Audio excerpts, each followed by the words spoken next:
Namaskar. Hello and welcome to 𝗣𝗽𝗀𝘀𝑆 channel. I'm your host, Sree Iyer. Joining me today is Sriram Seshadri, and he is going to be talking to us about some things that are not being said in Tamil social media circles, in its TV, in its print publishing, everything. DMK has completely put a lid on the real intention of the Chief Minister K Stalin's trip to Spain, of all places, for investment in double quotes. To know more about this and the fact that there was a recently concluded investor conference in Tamil Nadu, and what did that get, and what is the need for one more conference? A lot of questions we have, and I'm sure Sriramji has all the answers. Let's welcome Sriram Seshadri ji. Sriramji, namaskar and welcome to 𝗣𝗽𝗀𝘀𝑆 channel. Sir, namaskaram to you and namaskaram to all the 𝗣𝗽𝗀𝑆 viewers, sir. Sriramji, talk us a little bit about the recently concluded investor conference. Numbers have been bandied about 6 lakh crores, 10 lakh crores. Adani was supposed to be investing around 45,000 crores. Suddenly, he is no longer somebody who is a Modi man. What exactly is going on? So that's a one muddled confusion. Then they also are saying that he is going for investor meeting in Spain, of all places. Spain is not exactly what comes to mind when we talk about investing, sir. Sure. Sir, definitely the investor conclave has been happening for since 2000, even from Jayalalitha days. Every year there is an investor conclave that keeps happening, and every time there is a number that is given, and then that investment never comes through. They just talk about several by now from 2000 to 2023 investor conclave, whatever the MOU being signed up. In Tamil Nadu we should have received at least couple of lakhs of crores of investment already, and so much of industry should have been created. Of course, there are several industries created even beyond the investor conclave commitments. But the recently concluded investor conclave, see, normally what happens is in any investor conclave, the investor and the councillor generals or councillor representatives given more prominence to be seated in the front, and then they are given more prominence. This time, from a big deviation, this happened as if it is a party function, not as a government investor conclave where the investor were put in the back seat. They were driven to the back seat, and there are some entertainment programs that were held as part of the investor conclave, and it's of not a professional taste. Even when Edappadi was there, he did put up these sort of shows in the investor conclave where it was outside. And there it was demonstrating the cultural, events within India, say within Tamil Nadu, especially our, traditional dances like Karagatam or Oyilatam. So which is to just say that, tell the investors who are coming there from various countries that here, look at it, this is our cultural ecosystem, and they appreciate it. But not a light music function or not a, sort of music, detailing that was done. It was more or less like a film award function, event. So from the start of the plan till the execution, this investor conclave was more of a propaganda mission than any real intention to get the investment, right? That is where my first criticism about the investor conclave. The second criticism is, the investors were not given the prominence. Normally, the councillors and the council, there is, your respective countries' consular services would be there, given the prominence, because they are going to be, liaising with the investors to enable this investment to happen. Then the real investors who have been invited would be given prominence. That also didn't happen. The first few seats were reserved for the first family, Stalin's family, and the ministers and party luminaries were occupying this, the most of the prominent. Maybe they are the investors, in my opinion, through this investor conclave, right? So their hard-earned money routed through various Hawala routes and then gets back to Tamil Nadu as an investment. And imagine, you may have a point there. I was talking with mute on. You may have a point there. Yes, that is entirely possible. In fact, it is suspected that almost half of the money that these guys made illegally has come back to India in the form of malls, in the form of, multiple multi-storied buildings that have been since let out to MNCs. If you take, like, for example, the outer ring road in Bengaluru is an outstanding example of this. Most of the money there is believed to be of the UPA regime people from 2004 to 2014, because that is when you saw that big growth. So, yes, you are absolutely right, sir. Please go ahead. Okay. So maybe that's why they were the real investors, and then they were given the prominence. Now, if one looks at it from which all countries people came, I'm just reminded of, I even tweeted today morning one small image. If we can just pick that up and then throw it, for the viewers, that would be good. But it is in Tamil, so for the English audience, we need to translate. I will do that. So it is a movie comedy that comes in where there's a comedian called Senthil goes for a bodybuilding exercise, and then the bodybuilder says, he has awards from several countries like Tirunelveli, Gumudi Pundi, and something like that, right? Viluppuram and all. That's what it is, right? So which are all the investors? Which country they have come from? They are either come from Gujarat, Maharashtra, Rajasthan, and these are all the places the investors have come in. Right? So that's the level of the investor conclave importance that has been given, as we speak. The second is Adani has committed about 45,000 crores. Last year also, Adani committed about 30,000 crores, and some of them he did invest for sure. And this year, Adani Group has committed about 45,000 crores. And where is the crony capitalism that these people are talking about gone all of a sudden when Adani comes and then puts up So he has become from Aryan Adani to Dravidian Adani overnight, right? By putting up pledging a 45,000 crore investment in Tamil Nadu. And, all along when the Hindenburg case came about in Tamil Nadu, DMK and Communist Congress, everybody cried foul about Adani, mismanaging or, manipulating the stock exchanges, etc. And now he has become a holy cow. He has been washed off with all his sins, and then he has become a holy cow. This is the hypocrisy, Sree Iyer ji, I'm talking about. And I think he has pledged about 45,000 crores. The last comment that I want to make about this investor conclave is, first they announced that 10.5 lakh crores has been pledged by various investors. Then within a day, they just changed it to 6.5 lakh crores. And I don't see that first of all, how much our MOU you sign, the end of the day, what comes to is less than 10%. I'm glad even if it is a 6.5 lakh crore MOUs had been signed up, I would be very grateful if at least 65,000 crores is coming to Tamil Nadu. My only worry is Tamil Nadu is at this point in time not yet investor friendly. I'll tell you the reason. In fact, when this government was formed, in one of the TV debates where that time the finance minister PTR Palanivel also was present as an because he was one of the guest speakers in the debate. After that, the debate continued. I mentioned this. Tamil Nadu has to create a conducive atmosphere for the investor protection. The reason is, the moment the investor comes into it, they look at it as, if the regime changes in 2026, will my capital be protected by the next regime? Because they have seen this happening. Sterlite was functioning for several decades, and then now it is shut down. And, they are not going to be comfortable that, their investment would be at jeopardy if, the regime change happens. Because DMK as an opposition is different from DMK when in power. When in opposition, they'll oppose every developmental activities. They oppose the 8-lane corridor between Chennai and Salem. They opposed the Parandur, new airport. But today they are trying to execute all these, because only when they are in power, if it is executed, they can make money out of it.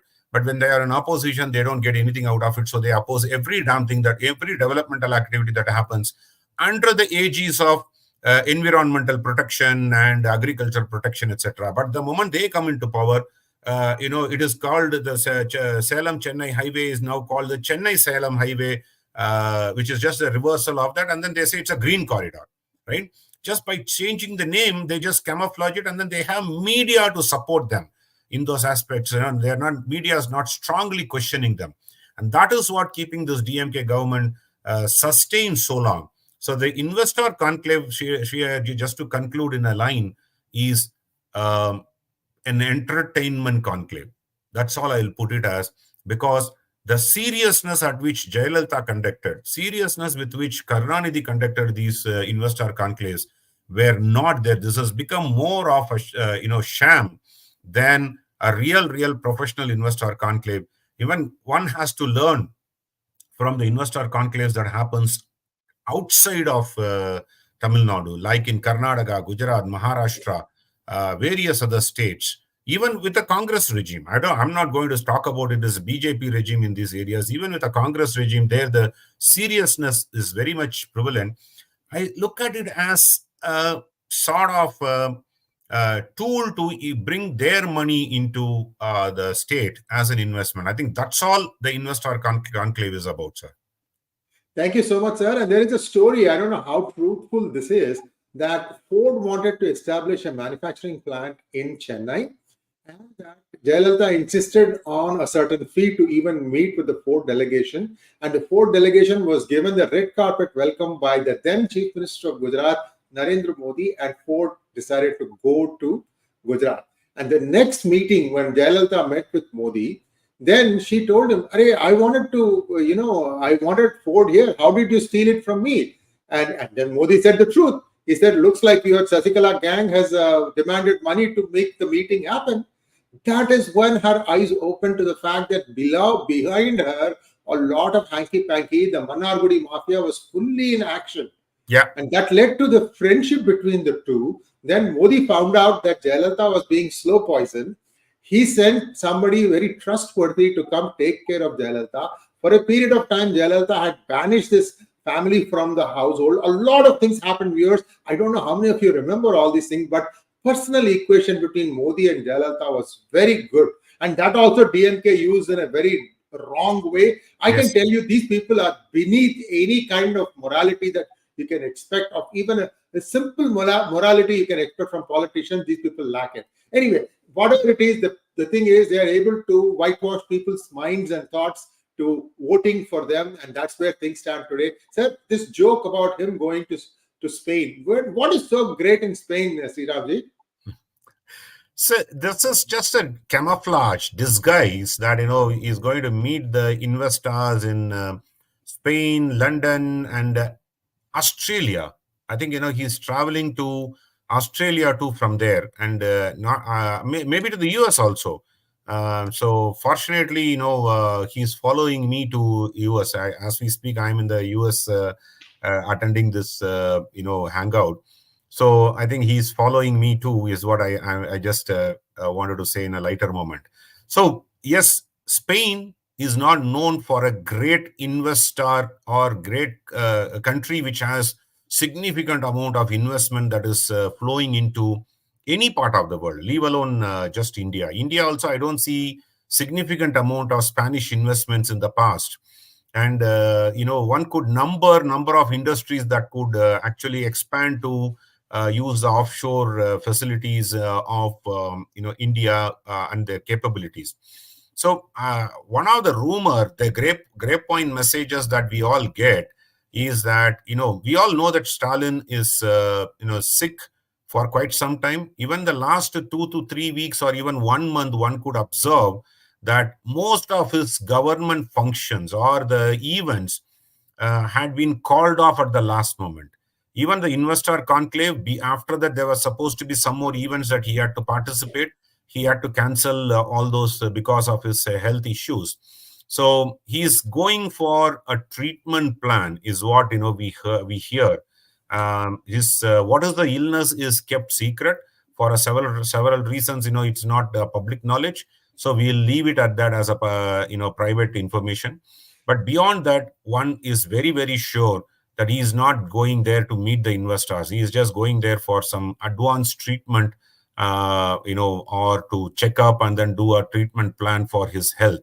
And that is why, there is an urgency to bring Udhayanidhi Stalin as the next in command to take care of the governance and then take over Stalin's position, maybe as a deputy CM, but Stalin would remain as a CM in paper, but every other actions of CM would be taken care by Udhayanidhi Stalin.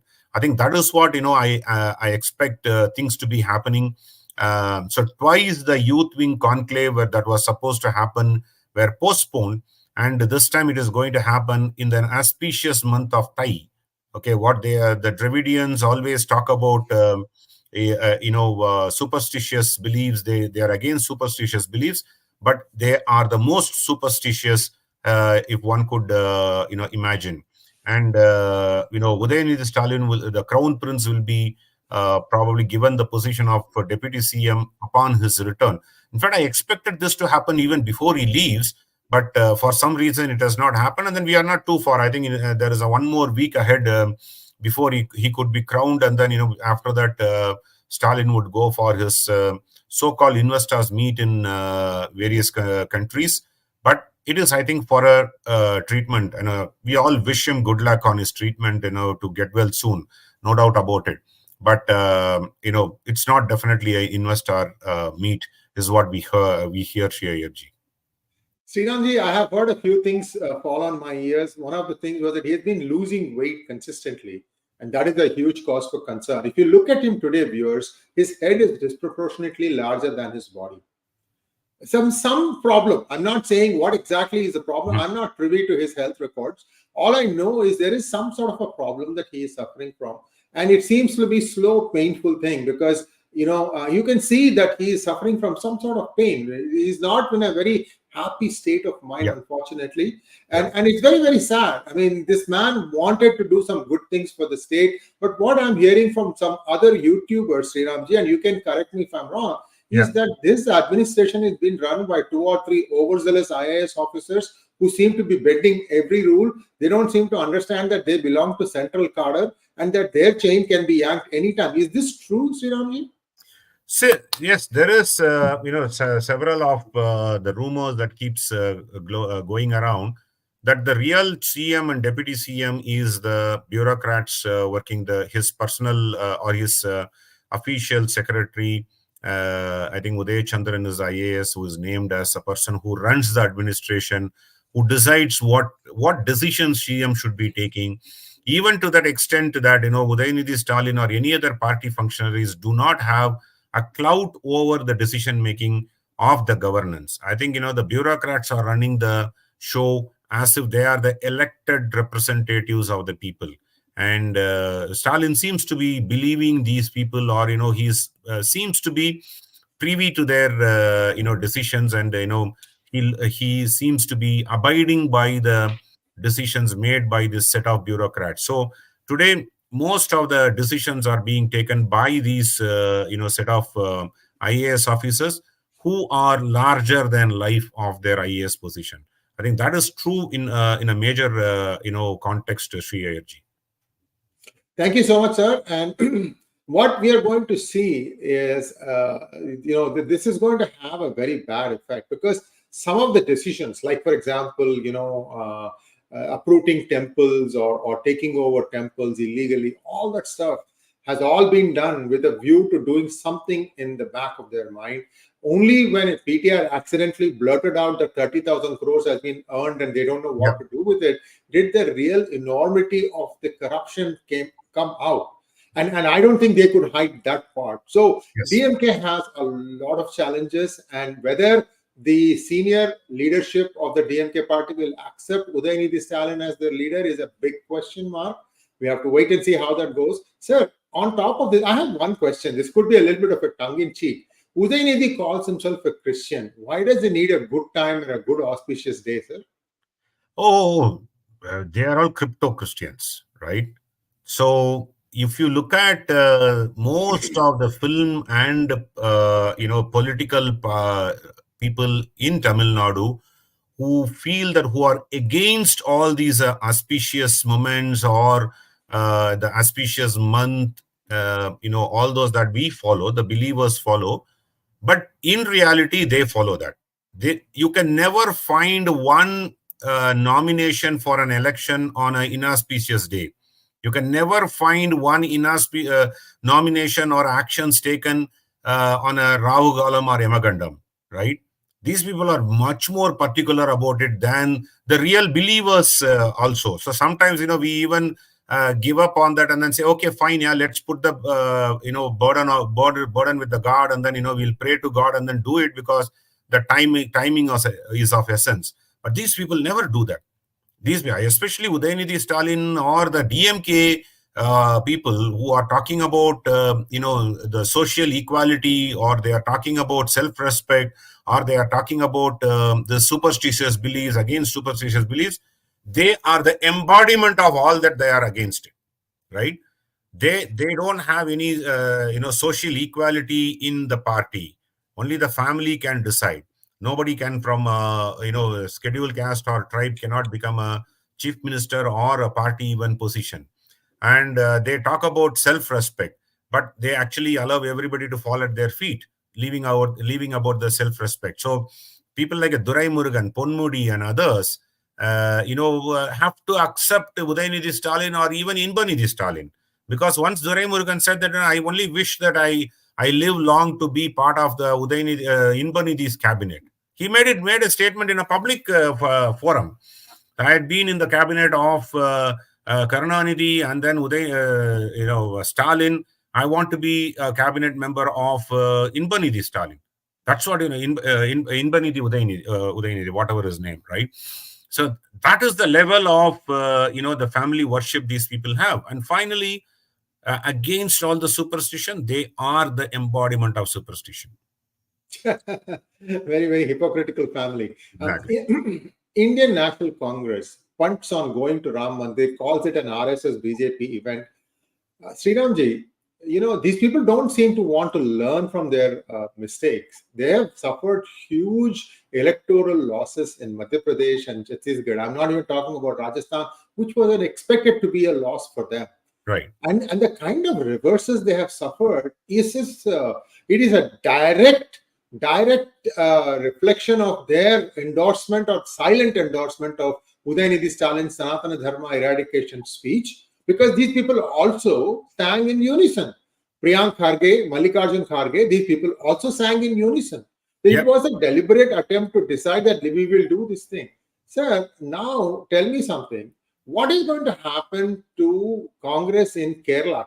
They lucked out in 2019. They made this story saying that if Rahul Gandhi becomes Prime Minister, the Prime Minister will be from our state. How a 100% literate state like Kerala drinks on this kind of Kool-Aid is a topic for a different day. These people are arrogant people. They don't want to admit to their loss of common sense in their decision making. It's okay. I'm not even going to try and talk to them. These people are beyond that. Anyway, so the point is now INDI has both communists and Congress. How do you think they are going to align or oppose in Kerala, or are they going to align and let? What are your thoughts there, sir? Definitely, sir. Before going to this, as we were speaking about DMK, I just forgot one mention about it. I just named Ponmudi. Ponmudi, who is convicted on December 19th or 20th, is having only 30 days time to get a relief from Supreme Court for not being prisoned, right? So that is coming up in another 5 days time or 8 days time, and his special leave petition has not yet been accepted by the Supreme Court. So we'll see a fun next week whether the High Court gives him little more relief or he's going to go to prison. He and his wife going to be imprisoned and then apply for a bail. We'll wait and see. So coming back to this question, sir. See, one thing is very clear with Congress. When Ram Lalla appeared in 1949 in the Babri Masjid, Nehru pressurized the then Chief Minister of Uttar Pradesh. Then the Chief Minister pressurized the local magistrate to remove the idol from the place, right? And the magistrate refused blatantly to do that. And because of that, the Ram Lalla idol was kept in the Babri Masjid until the decision by the Supreme Court was made. Probably Rajiv Gandhi and Indira Gandhi continued in that same momentum. Rajiv Gandhi was little bit lenient towards this because he wanted to be favoring the Shahbanu case with respect to the Muslims and others. And, in order to appease Hindus at that point in time, allowed the opening of the gates of this Ram Mandir, right, within Babri Masjid. And so the entire family has been against this Ram Mandir issue, against Ram Mandir to be established in Ayodhya, minus one action by Rajiv Gandhi, which was also forced on him, not that he was willingly taking that decision. So you have a hereditary or the lineage of Nehru to Indira Gandhi to Rajiv Gandhi to Sonia Gandhi. Everybody falls into that particular game plan of not allowing Ram Mandir to come up in Ayodhya. So I was not surprised when they boycotted this event, citing that it is a BJP and RSS event. See, this is an emotional event of the largest population Hindus, my majority population Hindus. I'm actually a little more disappointed with some of our acharyas who are right in saying that. Right in saying that, only why should Modi be doing the Pran Prathishtaa? But in North India, some of these agamas are not followed. So that is an exception. I'm sure that Modi would not have taken this call just like that for his, elevating his position. But definitely this is an issue that is bringing the Hindus together. As we talked about it, every state has contributed to this mandir. Every state, every individual has contributed to this mandir. And this is an emotional outburst. And Congress, all of a sudden, wants to take a backseat and then say, okay, I don't want this. I don't want anything in that. See, some people look at it in a different way, political game plan. So today, the left wing, which are more or less tied to the socialistic causes and liberals with the left parties or left aligned parties. The right-wing ideologies, political ideologies, are aligned to BJP. So Congress now wants to go to the centrist, right? Currently, the centrists are with Modi ji. So they are not swaying away to being in the cat on the wall. They are with Modi ji. So Congress game plan is, if they were with the Ram Mandir, their worry is they lose that secular, so-called within quotes, the secular mindset, that they lose the minorities' confidence, which they were actually gaining. They lost it in Uttar Pradesh. They lost it to Samajwadi Party in Uttar Pradesh, and then Lalu Prasad Yadav in Bihar, which are the two dominant states where they lost their prominence with the minorities in these two states. So they want to regain back. Their success was in Karnataka. Karnataka, even SDPI, which was a Muslim outfit, was lost deposit in several places, got less than 1% vote in Karnataka, whereas the Muslims stood with Congress. In 2018, in Madhya Pradesh, when Kamal Nath came to power, the Muslims stood with Congress. So they were able to turn that minority Muslim population to vote en masse, en bloc for them in various states. And Telangana once again gave them the same success formula. The Muslims, other than the Hyderabad state area where AIMIM has its own clout, rest of the areas the Muslims stood with that. In fact, the Muslim outfit organization issued a statement before the election saying that which all constituency, which party to be supported, and majority went to Congress. So Congress feels that if they associate themselves, if they participate in this Ram Mandir consecration and Pran Prathishtaa, then the Muslims and Christians who are standing by them will leave them, because their vote base is that 14 to 15% of vote base that they have, Sree Iyerji, comes from this minority population.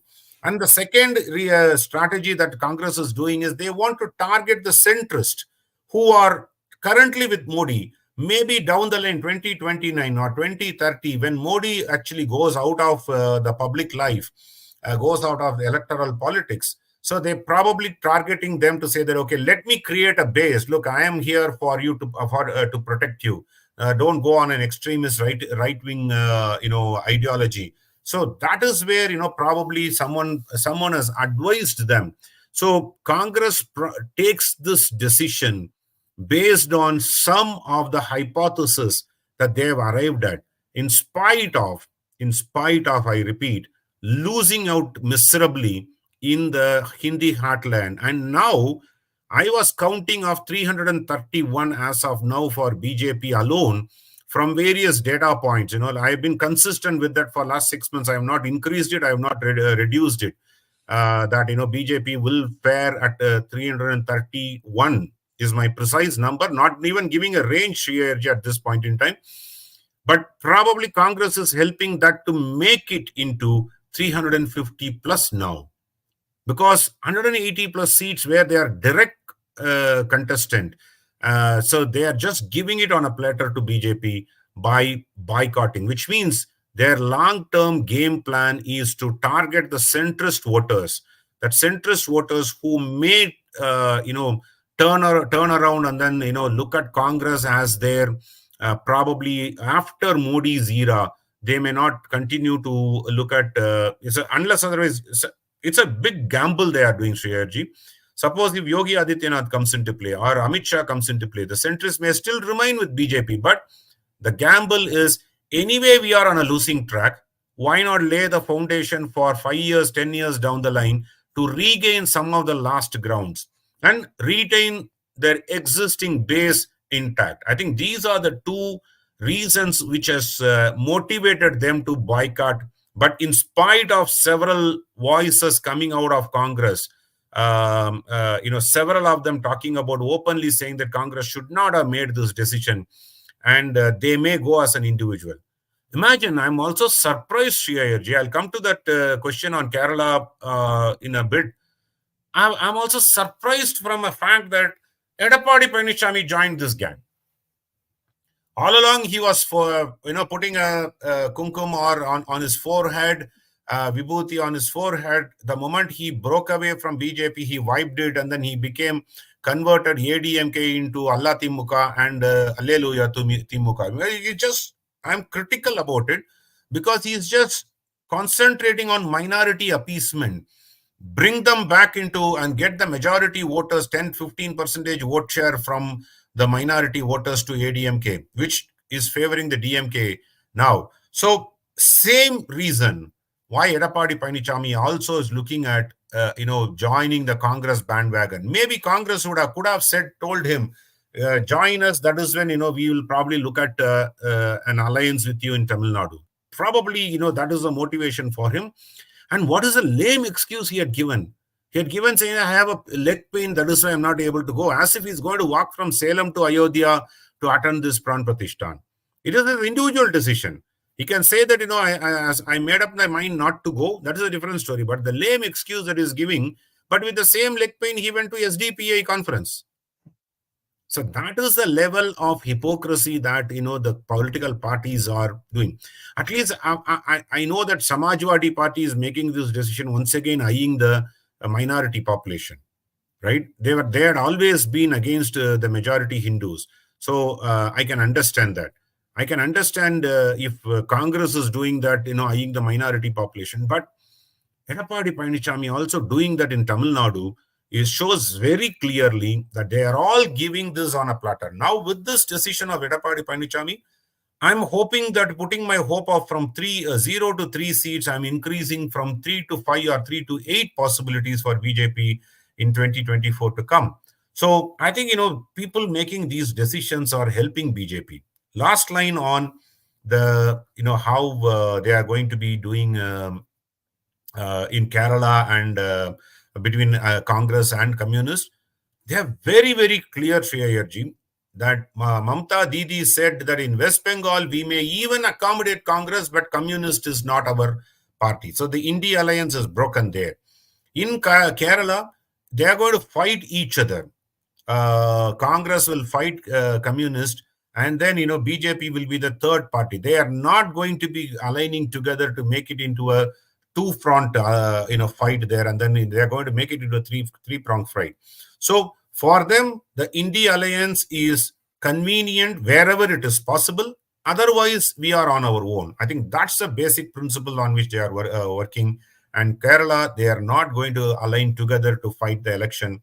If they did, they will even wipe out BJP's possibilities of growth anywhere. But it's good that they fight separately, and then BJP is there, which is having about 17-18% vote share, may increase this above 20 plus in 2024 elections.